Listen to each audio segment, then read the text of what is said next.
बिस्मिल्लाहिर्रहमानिर्रहीम। Let's start chapter 5 today.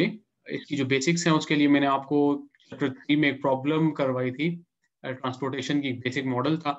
आज chapter 5 को नेटवर्क मॉडलिंग पे जाएंगे और हम तकरीबन 2 to 3 वीक्स या 4 वीक्स में ये कवर करेंगे। ये नेटवर्क मॉडलिंग जो है वो बेसिक ट्रांसपोर्टेशन मॉडल्स हैं जिसकी बेस पे बाकी ट्रांसपोर्टेशन मॉडल के वेरिएंट्स बने हुए हैं और वो यूज़ होते हैं प्रैक्टिकली। इवन आप जितने बड़े बड़े सैप के सॉफ्टवेयर जो कोई भी ट्रांसपोर्टेशन प्लानिंग देखें तो बैक एंड पे उसकी यही बेसिक फाउंडेशन होती है। तो इसमें ये आपके हमारे पास जो है ना नंबर ऑफ प्रॉब्लम्स आएंगे और प्रॉब्लम के अंदर जो है स्टार्टिंग में हमारे पास ट्रांसशिपमेंट प्रॉब्लम होता है। ट्रांसशिपमेंट प्रॉब्लम क्या है, मैं बड़ी सादे अगर आपको अल्फाज में बताऊं तो आपने पीछे जो प्रॉब्लम देखा था ना वो ट्रांसपोर्टेशन प्रॉब्लम था, ठीक है। चैप्टर 3 में अगर आपको याद हो उसमें क्या होता था, आपके पास लेफ्ट साइड पे सोर्सेज होते थे और राइट साइड पे सिंक होते थे, ठीक है। ये नहीं होता था कि बीच में इन बिटवीन कोई नोड्स हो।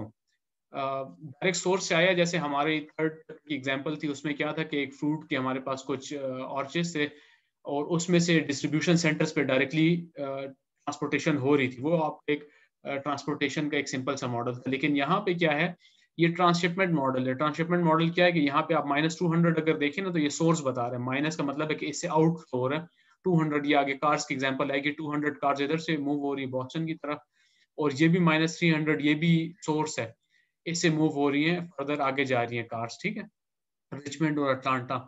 यहाँ पे हमारे पास सोर्स का कॉन्सेप्ट और सिंक है, जबकि बीच में बॉस्टन को देखें तो बॉस्टन को कार रिसीव भी हो रही है और वो आगे सेंड भी कर रहा है, ठीक है। ये सोर्स भी हो गया और सिंक भी हो गया, ठीक है। ये ऐसे प्रॉब्लम्स जहाँ पे सोर्स और सिंक दोनों हो उसको हम कहते हैं ट्रांसशिपमेंट प्रॉब्लम। मतलब वो कुछ चीज अपने पास रख ले, जरूरत की कुछ आगे भेज दें, ठीक है। ऐसे ऐसी कोई आप और रियल लाइफ एग्जांपल्स दे सकते हैं ऐसी ट्रांसशिपमेंट प्रॉब्लम की आपके जहन में कोई आ रही है जहाँ सोर्स भी हो और सिंक भी हो?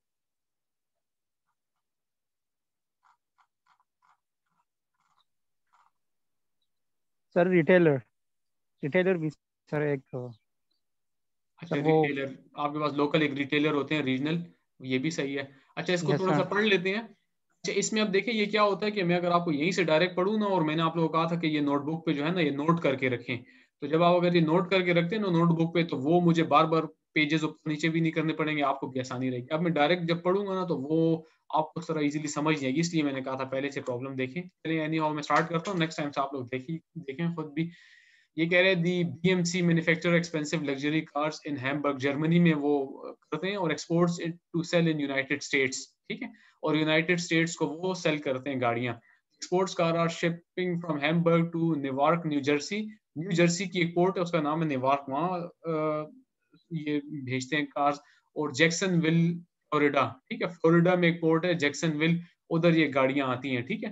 तो यहाँ अगर नेटवर्क प्रॉब्लम अगर आपके पास नोटबुक पे बना होता है ना तो आपको नीचे आने की जरूरत भी ना पड़ती, आप डायरेक्ट देखते हैं नेवार्क है न्यू जर्सी में, -200 कार इसको मिलेंगी और -300 कार जो है वो जैक्सनविल को मिलेंगी। ये दोनों पोर्ट है, ठीक है। आगे ये क्या कह रहा है कि from these ports the cars are transported by rail और truck to distributor located in Boston Massachusetts. ये स्टेट है, बस मैं बॉस्टन डायरेक्ट कहूंगा, Boston, Columbus, Atlanta, Virginia and Mobile, ठीक है। ये मोबाइल इनका कोई सिटी का नाम है। 5.1 show the possible shipping routes available to company transportation costs for shipping each car along the indicated path। अब ये देखिए क्या कर रहे हैं कि ये एक शिपिंग रूट्स है। अगर मैं आपकी कंपनी है उसने नेवार्क में भी है और जैक्सनविल में भी है। अब नेवार्क और जैक्सनविल में जो है ना कार्स रिसीव हो गई है, इसको -200 मीन्स के इससे 200 कार आगे आउटफ्लो जा सकती हैं, आउटफ्लो को आप माइनस से लिखते हैं। इससे -300 कार्स आउटफ्लो हो सकती हैं, इसको आप माइनस से लिख रहे हैं। और आपके पास बॉस्टन, कोलंबस, अटलांटा, मोबाइल और रिचमंड ये स्टेट्स हैं जिसको आपने कार्स को डिलीवर करना है। अब नेवार्क से देखिए बॉस्टन गाड़ियां जा सकती हैं, बॉस्टन से कोलंबस जा सकती है, कोलंबस से अटलांटा भी जा सकती है और अटलांटा से वापस कोलंबस भी आ सकती है अगर जरूरत हो। तो ये हमारे पास क्या बाई डायरेक्टेड ग्राफ है ये, इसको टू भी हो रहा है फ्रॉम भी, लेकिन यहाँ यूनिडायरेक्ट, इसको सिर्फ इंटर हो रहा है और आउटपुट ये दूसरे नोड को दे रहा है, ठीक है। और उसके बाद ये अटलांटा से मोबाइल गाड़ियां जा भी सकती हैं और आ भी सकती हैं, ठीक है। और इधर जैक्सनविल है तो ये क्योंकि पोर्ट है इससे सिर्फ और सिर्फ गाड़ियों का आउटफ्लो है माइनस के साथ, इसको इनफ्लो नहीं शो हो रहा। इनफ्लो इसको बेसिकली जर्मनी से आई भी है, वो शो नहीं हुआ, सिर्फ पोर्ट से इन्होंने शो किए। इन्होंने एक नेटवर्क प्रॉब्लम बना दिया इसको, ठीक है। आगे जाते हैं तो ये कह रहे हैं कि currently 200 cars are available at the port of Newark में 200 गाड़ियां हैं 200 cars and there are 300 cars available in Jacksonville. The number of cars needed by the distributors in Boston, Columbus, and Richmond are 100, 60, 170, 80 and 70 respectively. ये कह रहे हैं कि इनको जो what are the need of the cars, इसको कितनी है? बॉस्टन को 100 गाड़ियां चाहिए. They need 100 cars. Columbus needs plus 60 cars. Atlanta needs plus 70 cars. Mobile needs 70 cars. Or Richmond needs plus 70 cars. While Newark needs minus 200 cars because this is the port and they have the cars right now and they just want to distribute. ठीक है? Same is the case with Jacksonville. Jacksonville has like 300 cars that they want to distribute to different nodes in the network. ठीक है? अच्छा, ये जो कोई बता सकता है कि ये एरो है न्यूयॉर्क से Boston, what does this $30 shows? Sir इसकी कॉस्ट आ रही है पर गाड़ी के साथ. ठीक है, सही है. सदाम ने बताया कि ठीक है ट्रांसपोर्टेशन कॉस्ट है ये न्यूयॉर्क से बॉस्टन की $30 ट्रांसपोर्टेशन कॉस्ट है, बॉस्टन से $50 है. तो ये मुझे बताएं कोलंबस से अटलांटा $40 और अटलांटा से कोलंबस से अटलांटा $35 है और अटलांटा से कोलंबस $40 है. ये अपने पास लिख लें, आखिर में टाइम मिला तो डिस्कस करेंगे, इस पे सोचेंगे कॉस्ट डिफरेंट इसको सेम ही नहीं होना चाहिए. अच्छा, इसका जो प्रॉब्लम है वो कहता है BMC wants to determine the least costly way of transporting cars from the ports in Newark and Jacksonville to cities where they are needed. वो कह रहे हैं कि now they have minus 200 cars, Jacksonville has 300 cars. They want to have a plan by which they distribute all these cars needed to all these nodes. ठीक है, Boston को जितनी गाड़ियां चाहिए वो भी मिल जाए, रिचमंड को भी वो मिल जाए और वो लीस्ट पॉसिबल वे से हो. वो अब कैसे होगा ये हम इसको फॉर्मुलेट करेंगे, एक ऑप्टिमाइजेशन का प्रॉब्लम. इसीलिए मैं आप लोगों को कह रहा था कि आप लोग पहले से प्रॉब्लम फॉर्मुलेशन को देख के रखें ताकि आपको चीजें आसान हो. आप साथ साथ बेशक अभी देख लें, लिखते जाएं, लिख सकते हैं तो ताकि आपको ज़हन में कुछ बैठे.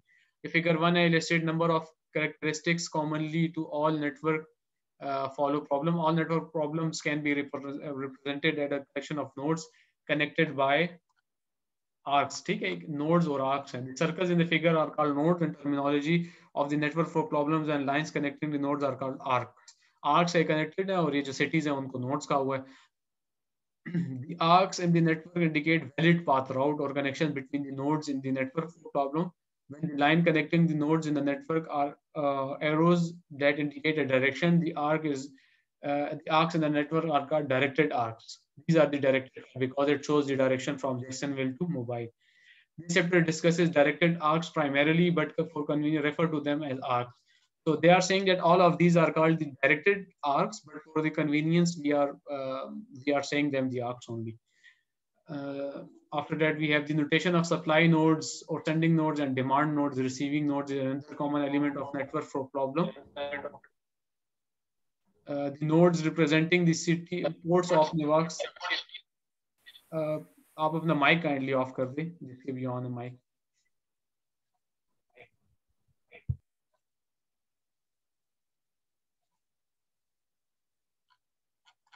ओके, माइक ऑफ कर दिए. अच्छा, वो कह रहे हैं कि जो न्यूयॉर्क है और वो जो जैक्सनविल हैं, because they are supply nodes, has supply of cars to send to other node. New York Richmond represent a demand node because it represents it demands to receive cars from other nodes. All other nodes in the network are transshipment nodes. Transshipment nodes can both send to and receive from other nodes in the network. ठीक है, अब आपको transshipment node की समझ आई है. ये जो New York है, this is a supply node, जबकि बॉस्टन है ये ट्रांसशिपमेंट नोड है because it is receiving the cars from from New York and same time it is sending the cars to Columbus as well. It can send. So this is a transshipment node. This is transshipment node. This is transshipment. This is transshipment.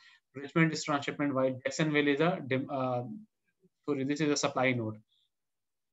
अच्छा, इसके अलावा जो Richmond है, this is the demand node only. ये सिर्फ और सिर्फ demand, इसमें देखें ट्रांसशिपमेंट नहीं हो रही, इससे फर्दर किसी को जा नहीं रही, कार सिर्फ और सिर्फ इसको आ रही. So this is the demand node. These are the supply node. This is supply node, and Boston and Columbus are the transshipment node. Okay.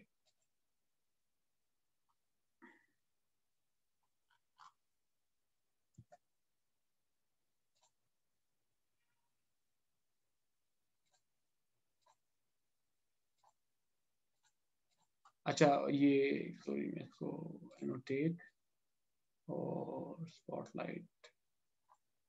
ये आप लोगों का माउस नजर आ रहा है मेरा? Yes sir. जी sir.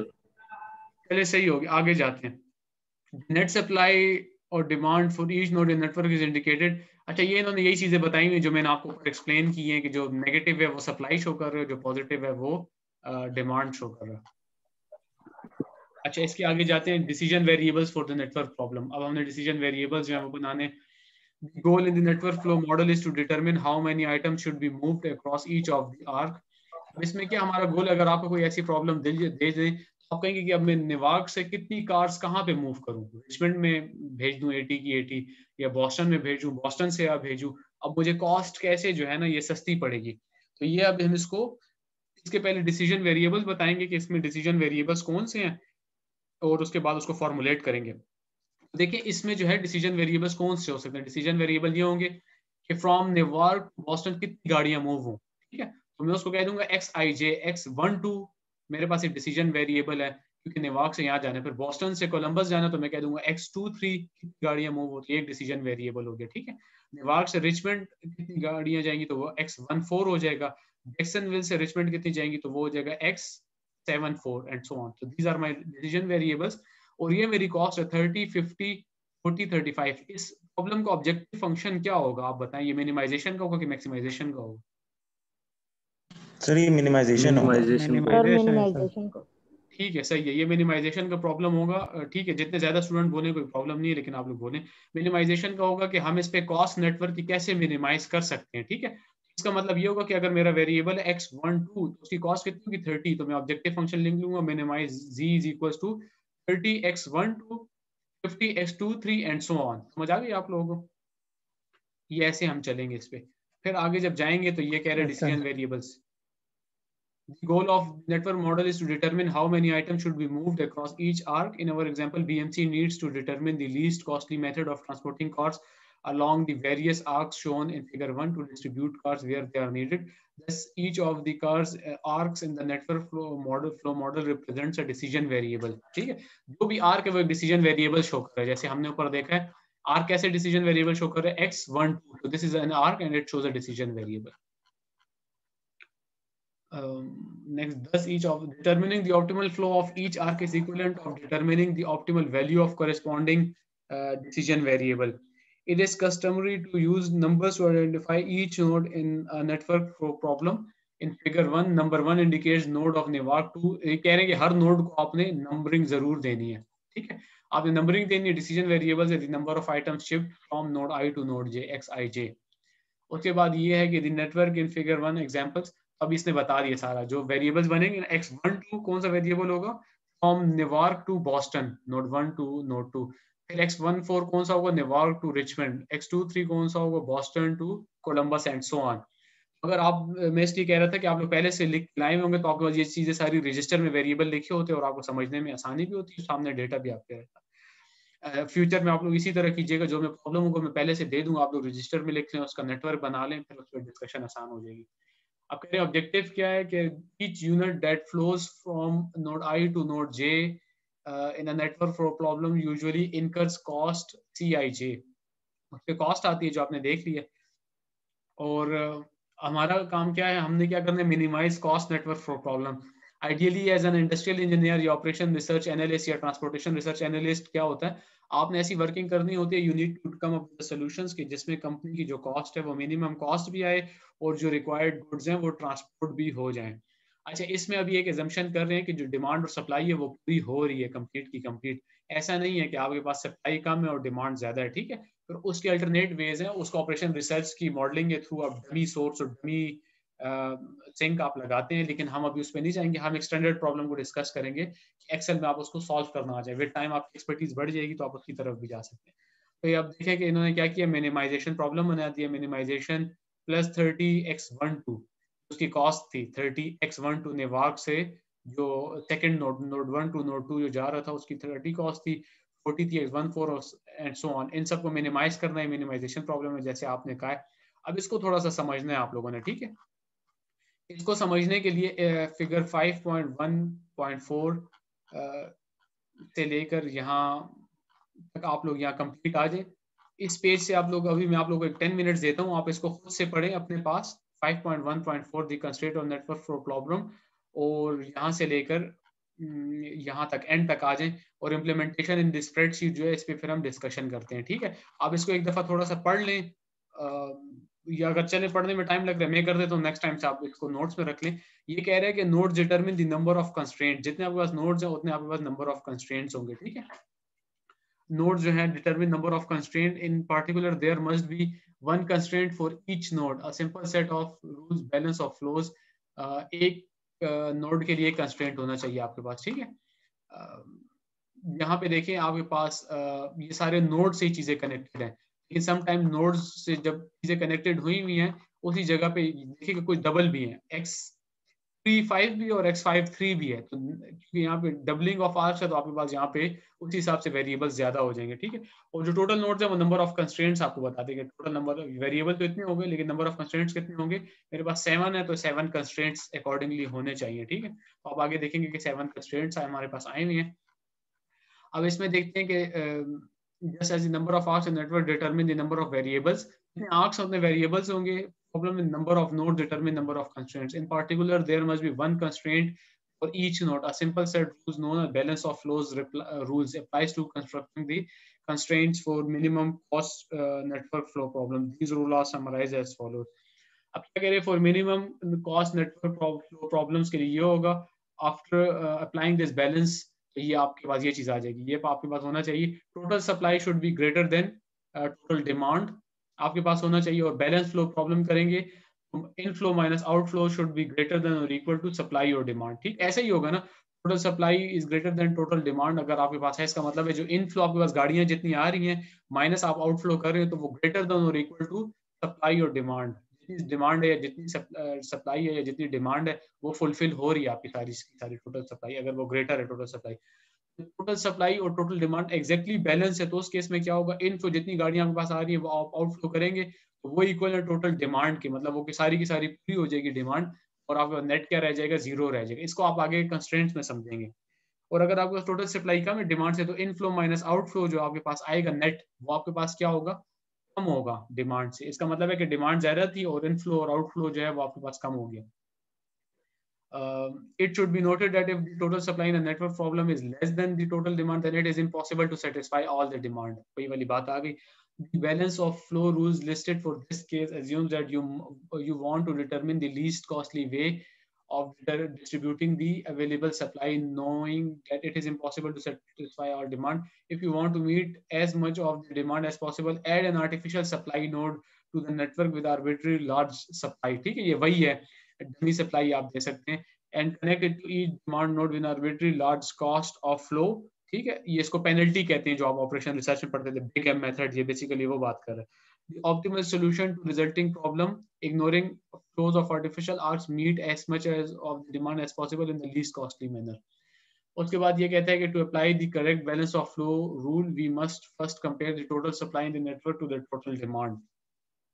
In our example, there is a supply of 500 cars and a total demand of 400 cars. ठीक है, because the total supply exceeds the total demand, we will use the first balance flow rules. That is, each node will create a constraint of the form inflow minus outflow should be greater than or equal to supply or demand. ठीक हो गया।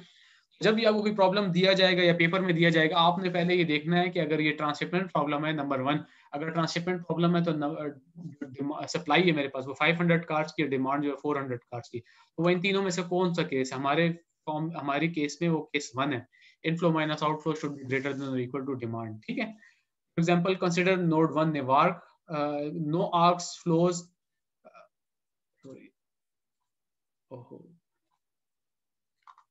अच्छा वो कह रहा है कि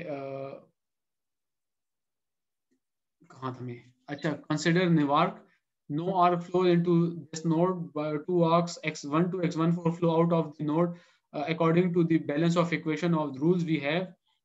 हमारे पास according to balance of equation क्या है, माइनस x1 to x1 से नेवार्क से सेकंड नोड पे फ्लो हो रहा है तो माइनस होगा, आउटफ्लो है, और माइनस x1 आउटफ्लो है इज ग्रेटर देन और इक्वल टू डिमांड, डिमांड की सप्लाई वहां पे कितनी सप्लाई और डिमांड, तो सप्लाई 200 की और जो सप्लाई है वो हम माइनस से रिप्रेजेंट करते हैं, ये हमारा एक स्टैंडर्ड है। ठीक है, और जो डिमांड है वो प्लस से रिप्रेजेंट होती है।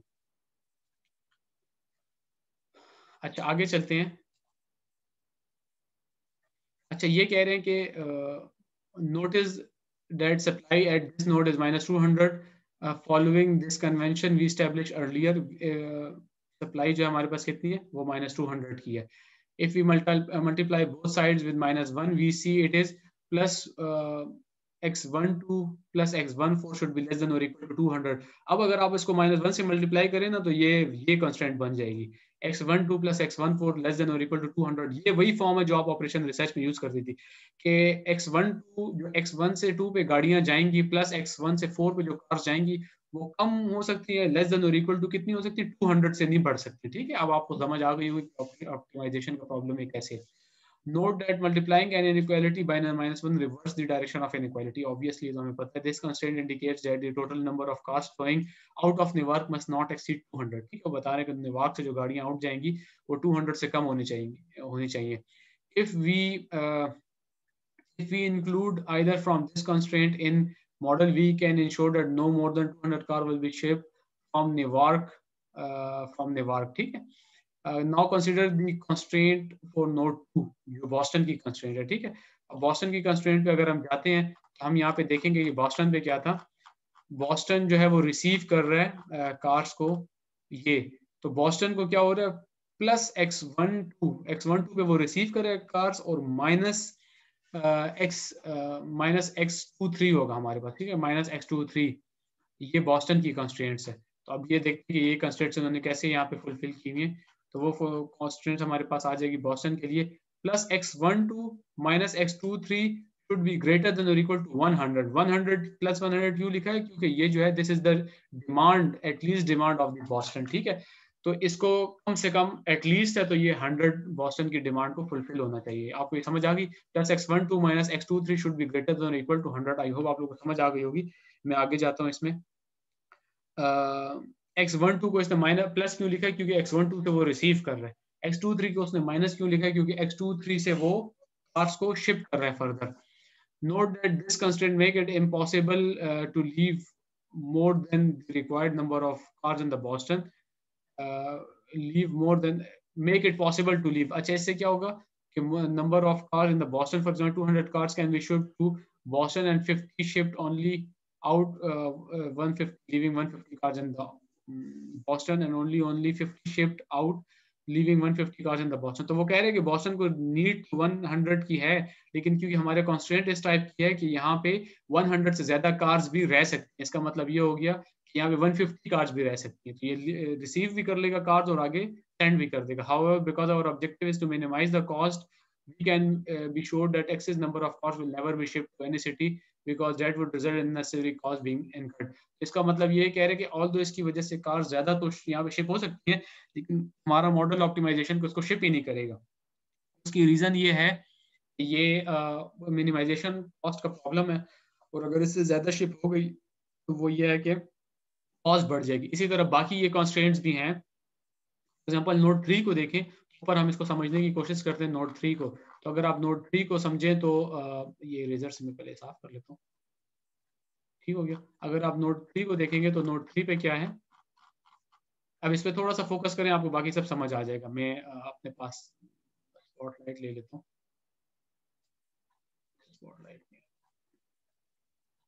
अच्छा, इस पे देखें नोड 3 पे, तो इस पे क्या हो रहा है कि बॉस्टन से रिसीव हो रही हैं. जब बॉस्टन से वो रिसीव कर रहे हैं तो वो क्या हो जाएगा, प्लस x23. ठीक है, और वो फिर आगे से सेंड करे अटलांटा को, तो ये हो जाएगा माइनस x35. और अटलांटा से दोबारा कोलंबस को रिसीव हो रही, तो ये हो जाएगा plus x53. It should be greater than और इक्वल टू प्लस 60. ठीक है, आप लोगों को समझ आ गई. x plus x23 minus x35 minus x35 plus x53 should be greater than और इक्वल टू 60. तो आगे हम इसको देख लेते हैं. अच्छा, मुझे मैसेज आया है कि ये मीटिंग एंड होने वाली है, तो मैं जैसे ही एंड होती है मैं दोबारा दूसरी मीटिंग भेज दूंगा, उसका लिंक 5 मिनट में, जब तक हम ये कॉन्स्टेंट देखें. ठीक है, plus x23 plus x53 minus x35 is greater than equal two plus 60. ठीक है, इसका मतलब है कि प्लस x23 से रिसीव हो रहा है, x53 से भी रिसीव हो रहा है, और माइनस x35 पे आप सेंड करें, it should be greater than equal two plus 60 at least यहाँ पे अचीव हो जानी चाहिए. ठीक है, इसी तरह की बाकी कॉन्स्टेंट आप क्विकली अपने पास बाकी कॉन्स्टेंट्स भी लिख लें, उसको समझने की कोशिश करें, स्पेशली नोड 5 की कंस्ट्रेंट. तो उसके बाद जो है मैं दोबारा जो है नई मीटिंग शेयर करता हूँ. इसका टाइम कंप्लीट हो रहा है और उसके बाद हम दोबारा क्लास को कंटिन्यू करते हैं. Thank you. सर नई मीटिंग का लिंक भी आप उधर ही शेयर कर दो। जी मैं उधर शेयर email करता हूँ और मैं स्टॉप रिकॉर्डिंग कर देता हूँ।